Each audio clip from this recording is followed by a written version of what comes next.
admit, it's I think Felix might have possibly found a good character for the matchup, because I know Fox doesn't outright lose the matchup or really struggle with it all that often either.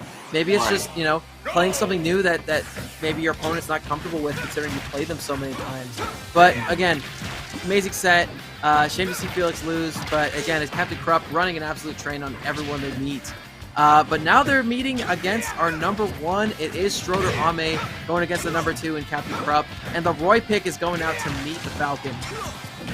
That's right, yeah, already meeting him in the middle with this strong Roy pick, and it's already showing on the percentage, but at the same time, percentage is very rarely a problem for CaptainCURP, and he can just get one setup and just make it run.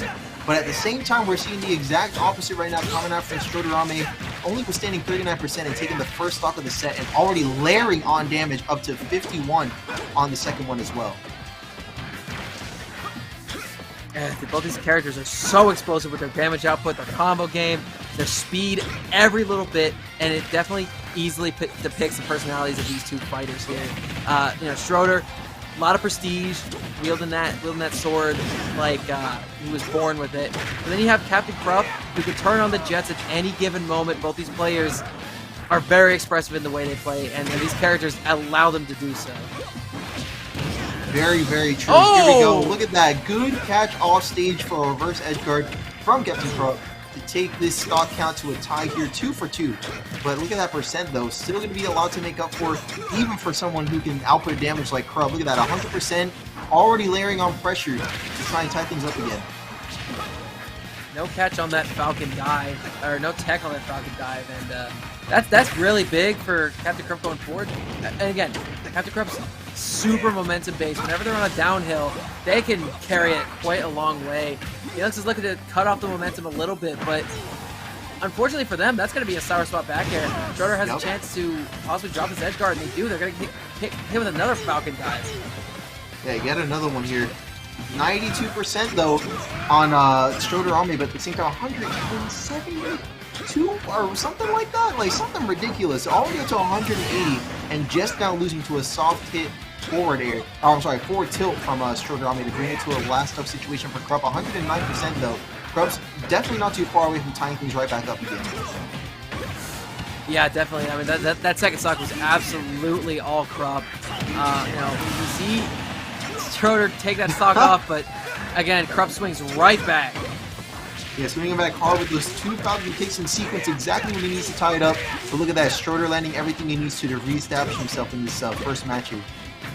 Yeah, 4 up airs doing about 40% overall, tons of percent adding up. But again, I feel like the aerial combo game is way more in CaptainCURP's favor, because he can string it into a knee, into a nair off stage, get you off there, hit you with a down air. But the grounded game, I still think it goes to Stroder. So this is a battle of instinct here in these last couple of moments. And whoever wins this flex game, game 1 first, is going to be riding high going into game 2. Very much the case here. We'll see how things progress as 110% going for the edge guard with that down air, trying to spike, but more than ready to follow up with a back air to close it out in quite the flashy style, man. That was a good ass finish right there. Dude, that spike would have been a clip. I think I would argue that that's a better clip because the spike didn't work out, but a true combo with that back air. What a play from Stroder, knowing the ins and outs of every character in this game with aplomb. And he's going to run right back with the Roy. No counter picks here. That's right, and I'm going to run right back over to my water because I am depleted right now and your boy's done. So keep it covered for me in just a second. I'll be right back. Regenerate, my man. Down throw nair, keeping his opponent off stage. So you see a lot of flips going on between these guys. Now, in terms of who can more safely whiff, it's definitely Stroder. He can throw out these options all the live long day, and he's making it so difficult for CURP to land on the ground. And there's a jab back air. What a great stock. Not even 30 seconds into the match, and their opponent. Yeah, honestly, production. That's a big call there too. 2 stocks. All right, how many stocks? Oh, only 1. I guess we were both wrong, production. I was gonna say 2 stocks were probably gonna be gone by the time you get back, my friend Taco. But oh, yikes! It's It's a high-flying one for sure, and Stroder, I think he just wants his money and he wants to go home. Yeah, it's kind of what it's looking like, man. Roy is nothing short of one of Stroder's many specialties in his huge roster of characters available. Probably able to take the one character he knows and make it work wonders right now, landing that Nair off stage to tie up the stock count, but far from tying up that percent count, or maybe not if he gets the right hits at the right time. Yes. This is high rage so far onto CaptainCURP too. So if they get a nice combo going, hey, we could be seeing a stock losing that like 60 into a knee. But of course, Stroder knows how to DI out of all those combos. He knows how to SCI Falcon shenanigans too. So I don't know. CURP needs to pull out something crazy here. A couple up airs are going to put him at like mid-percent, but still not enough to take a stock. Yeah, still not enough to do it just yet though. Good job from Stroder, not overextending, get caught in that jab swing side B to try and recover, but just shy of landing it. And of course, you don't have any other recovery options available to you if you live. So that's going to be down the second stock and almost down the last one. As you can see, Stroder wasting no time prioritizing that, going for the down air. Not able to make it quite yet, as CaptainCURP was able to land the side B. Good ending to make it back onto the stage this time around. Yeah, Stroder will always go for those, though. If you overextend off stage, if he thinks he has a clean read on you, he will not hesitate to go down there and try and beat you in the middle and push you down to that blast zone. But CaptainCURP holding on to the stock. They're at 80%. Stroder is at 120 on the next one. He's going to parry the Falcon kick into the F smash. Oh my god, we're doing that now? No. Holy. Dog, that's that new technology. That was tremendous. I mean, it's not even like, it's not like you couldn't do it before, but like just like to do it that quickly, like to call it out that quick. You know what I mean? Like that is something else, man.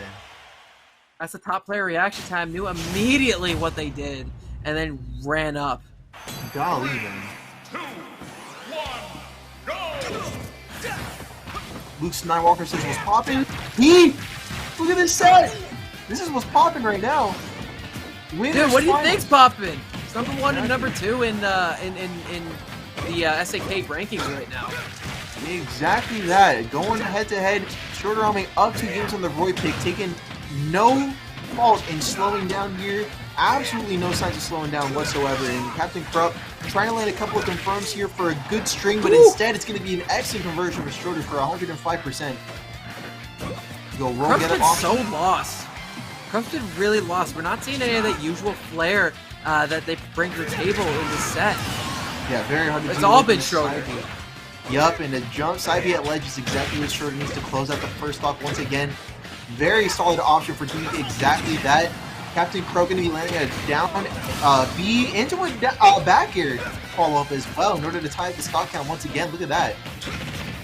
A little bit of that spark has been reignited here at CaptainCURP in what could potentially be the last game winner for his run here. We need to see that fire come out, and if there's any time to do it, it's absolutely right now. But Stroder using these upbeats out of shield to try to put a little bit of a damper on that. We see another one come out. It's a good amount of percent. It can kill at later percents. It won't be doing so quite yet, but again, what it does do is it keeps your opponent in the air. It stops them from putting any pressure onto you. With Stroder off stage, CURP is keeping him there though with the gentleman's jab, doing a good job holding him at the ledge. Might overextend there a little bit, but catches that spot dodge with an up smash. CaptainCURP back in this thing, and with a good lead to boot. Yeah, pretty dang good lead here, but as you can see, Stroder's going to waste no time calling it out, using the absolute, and I guarantee it, the absolute first, even an attempt at the first up smash as up tonight on this Roy pig. That's the first up smash we've seen, and it was a damn good one to tie it right back up here to a 1-1 stock count. This dude's got reflexes and instincts like lightning, my man. Again, this is one of the best players in the world, and you're starting to see why this isn't even his main. Exactly, man. Not even his final form as he brings it here to the last stock. Maybe this time for sure here for CaptainCURP, but we got to see because he's landing a good couple of up airs here across the stage. Almost goes for the down B, but he's going to get called out again by Stroder from that aerial. 2 forward throws in a row to bring him to the ledge. Let's see what the option is to punish the get up, potentially. Good awareness on the platform, but CaptainCURP's going to keep that shield up and still keep himself in this game as well. This is where things get really tense. It's one good hit for either of these gentlemen, and we're going to either a game 4 for the next set. And it's the Falcon kick. Not going to do it, though. Good DI from Stroder. He's living a little bit longer. That uppie's going to be parried, but no follow-up to be had. Stroder's whipping it. That up smash. CURP needs to just maintain. He needs to play safe right now. Because if he overextends once, yeah. Yep. The up B was just a little bit too laggy for Stroder to let it slide. Going to be sliding himself right into that grand front spot. That's for huge. But at the same time, CURP, you know what? You can tell there was a little bit of enlightenment at the end of that last game.